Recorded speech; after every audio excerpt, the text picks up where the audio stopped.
दोस्तों, मुश्किलें तो हर किसी की लाइफ में आती हैं। हर रोज हमें नई नई चुनौतियों का सामना करना पड़ता है। हर रोज हम गिरते हैं, रोज संभलते हैं। उठकर गिरना और गिरकर उठना ही जिंदगी का नियम है। लेकिन दोस्तों, बहुत बार हम जिंदगी से हार भी मान लेते हैं। बहुत बार हमें लगता है कि उस परमेश्वर ने हमें सब कुछ नहीं दिया, हमारे साथ कुछ गलत किया है, जिंदगी ने हमें आगे बढ़ने के मौके नहीं दिए, या मेरे पास संसाधन नहीं है, मेरे पास रिसोर्सेस नहीं है, या मेरे में कॉन्फिडेंस नहीं है, मेरे पास पैसा नहीं है कुछ करने का। दोस्तों, जिंदगी में आगे बढ़ने का सबसे बड़ा नियम जानते हो क्या है? कभी हार नहीं मानना, नेवर गिव अप एटीट्यूड। दोस्तों, बिना भट्टी में तपे, बिना आहुति दिए कुछ अचीव नहीं हो सकता।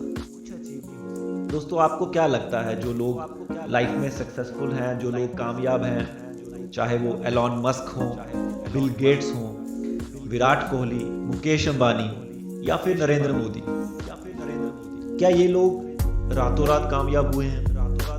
आज हमें उनकी कामयाबी दिख रही है, लेकिन उनकी स्ट्रगल नहीं दिख रही।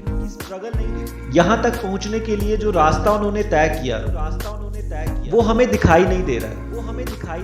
दोस्तों, इन लोगों ने 20-20 घंटे जाग के मेहनत की और आज भी करते हैं। आज जिस मुकाम पे वो खड़े हैं, उसके लिए वो हर रोज मेहनत कर रहे हैं, हर रोज स्ट्रगल कर रहे हैं। अभी जो कहानी मैं आपको सुनाने जा रहा हूं, दोस्तों, वो आपके रोंगटे खड़े कर देगी। अगर आप उस कहानी को समझ लिया तो आप ये सोचने पे मजबूर हो जाएंगे कैसे आपको लाइफ में कभी हार नहीं माननी है। हमेशा आपको मेहनत करते रहना है, स्ट्रगल करते रहना है, अगर कुछ बड़ा करना चाहते हैं तो। दोस्तों, बाज का नाम सुना होगा आपने, ईगल को पक्षियों का राजा भी कहा जाता है। लेकिन एक बहुत बड़ा लाइफ लेसन हमें बाज की लाइफ से सीखने को मिलता है। दोस्तों, क्या आप जानते हैं कि 40 की उम्र का होने के बाद ईगल की क्या हालत हो जाती है, बाज की क्या हालत हो जाती है? 40 की उम्र में बाज की चोंच कमजोर पड़ जाती है। शिकार कर करके वो स्ट्रांग नहीं रहती, वो छोटी हो जाती है, कमजोर हो जाती है, वो शिकार भी नहीं कर पाता। वही चोंच जो कभी उसकी ताकत हुआ करती थी, वो इतनी कमजोर हो जाती है कि उससे वो शिकार नहीं कर पा रहा है और वो भूखा मरने लगता है। इतना ही नहीं दोस्तों, उसके पंख भी सिकुड़ जाते हैं, उसके पंख उसकी छाती से चिपक जाते हैं, वो इतने कमजोर हो जाते हैं। इस तरह से अब वो उड़ान भी नहीं भर पाता है, उसको उड़ान भरने में भी परेशानी होती है, वो शिकार नहीं कर पाता। दोस्तों, अब ऐसे में उसको क्या करना चाहिए? बहुत सारे लोग बोलेंगे कि उसको मर जाना चाहिए। सबको यही लगेगा। ऐसी हालत होने के बाद कौन जिंदा रह सकता है? जब कौन जिंदा रहना चाहेगा, वो तो भूख से मर जाएगा। लेकिन दोस्तों, बाज क्या करता है ऐसी हालत में? ये सुनकर आपके रोंगटे खड़े हो जाएंगे, आप दंग रह जाएंगे। दोस्तों, वो अपने आसपास की सबसे ऊंची चोटी पे चला जाता है और अपनी चोंच को एक बड़े से पत्थर पे मारना शुरू कर देता है। उसको बहुत दर्द होता है, वो लहूलुहान हो जाता है, लेकिन वो लगातार उस पत्थर पे अपनी चोंच को मारता रहता है। वो दर्द से चिल्लाता है, लेकिन वो उस दर्द को बर्दाश्त करता है, और वो उसे तब तक बर्दाश्त करता है जब तक उसकी चोंच टूट ना जाए। दोस्तों, वो ऐसा क्यों करता है?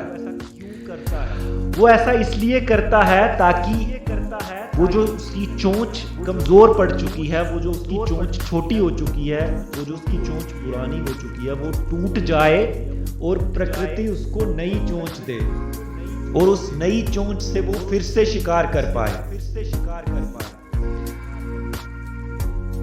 दोस्तों, जब उसकी नई चोंच निकल आती है और उस नई चोंच से वो अपने पंखों को तोड़ना स्टार्ट करता है। जिस तरह से उसने अपनी पुरानी चोंच को तोड़ा, उसी तरह से अपनी नई चोंच से अपने पुराने पंखों को तोड़ता है। फिर से वही प्रोसेस, फिर से वही दर्द, वही कराहना, वही लहूलुहान हो जाना उसका। लेकिन फिर से वो उस पीड़ा को बर्दाश्त करता है और अपने पंखों को तोड़ता है। वो इसलिए अपने पंखों को तोड़ता है ताकि प्रकृति उसको नए पंख दे सके। और इस तरह से वो नए पंखों और नई चोंच के साथ एक नई जिंदगी जी सके, एक नई उड़ान भर सके और फिर से शिकार कर सके। दोस्तों, ये है माइंडसेट और ये है एटीट्यूड ईगल का, ये है एटीट्यूड बाज का।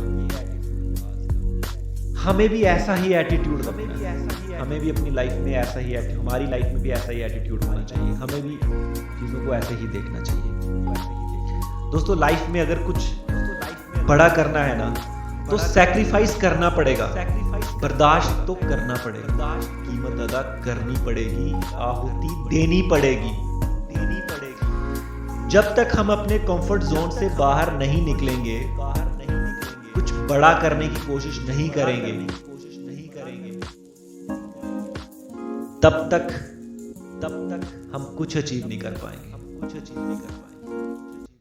अगर आप अनकंफर्टेबल हो जाएंगे, आज अगर आप अनकंफर्टेबल हो जाएंगे तो सारी जिंदगी आप कंफर्टेबल रहेंगे। लेकिन अगर आज अपने कंफर्ट जोन से नहीं निकले तो सारी जिंदगी आपकी अनकंफर्टेबल रहने वाली है। दोस्तों, जिंदगी में कुछ पाने के लिए हमें लगातार अपनी स्किल्स को अपग्रेड करना पड़ेगा। दुनिया बहुत तेजी से बदल रही है, चीजें बहुत तेजी से बदल रही है। हमें अपने आप को अपडेट करना पड़ेगा, हमें नई चीजें सीखनी पड़ेंगी, हमें लगातार मेहनत करनी पड़ेगी और फोकस्ड रहना पड़ेगा नई चीजें सीखने के लिए और लगातार कुछ ना कुछ करने के लिए। और सबसे जरूरी चीज कि हमें कोशिश करना बंद नहीं करना है, चाहे परिस्थितियां कितनी भी विपरीत हों। कुछ नया करने की इच्छा और लगातार आगे बढ़ते रहने का अभ्यास ही हमें जिंदगी में कामयाब बनाएगा। दोस्तों, मैं उम्मीद करता हूं ये वीडियो आपको अच्छा लगा होगा और हमारे आने वाले वीडियोस के नोटिफिकेशंस पाने के लिए हमारे इस चैनल को सब्सक्राइब करके जरूर रख लें। और अगर ये वीडियो अच्छा लगा, इसको लाइक और शेयर भी जरूर करें। धन्यवाद।